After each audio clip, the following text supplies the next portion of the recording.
منڈی بہاؤدین سے خبر شامل کرتے ہیں۔ پاکستان مسلم لیگ نون کے چیف آرگنائزر اور سینئر نائب صدر محترمہ مریم نواز شریف کی گوجرانوالہ استقبال کے لیے کارکن ضلعی دفتر پاکستان مسلم لیگ نون سے ضلعی صدر مشاہد رضا کی قیادت میں سینکڑوں گاڑیوں پر مشتمل قافلہ گوجرانوالہ کے لیے روانہ ہوا۔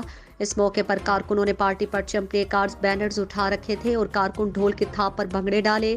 مسلم لیگ نون کے ضلعی صدر مشاہد رضا کا کہنا تھا کہ محترمہ مریم نواز کا گوجرانوالہ میں شاندار استقبال کیا جائے گا اور سینکڑوں کارکن ان کی قیادت میں اس استقبال کے لیے گوجرانوالہ جا رہے ہیں۔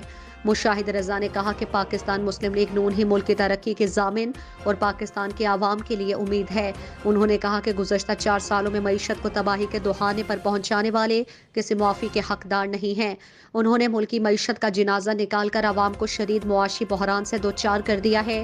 مشاہد رضا امیدوار قومی اسمبلی کا کہنا تھا کہ عمران خان کے 4 سالہ دور تاریخ میں سیاہ دور کے حرف سے لکھے جائیں گے، اور انہوں نے کارکنوں سے کہا کہ وہ اپنی صف بندی کریں۔ جب بھی ملک میں انتخابات ہوئے، پاکستان مسلم لیگ میاں نواز شریف، میاں شہباز شریف اور محترمہ مریم نواز کی قیادت میں پوری قوت سے عوامی مینڈیٹ لے کر اقتدار میں آئے گی۔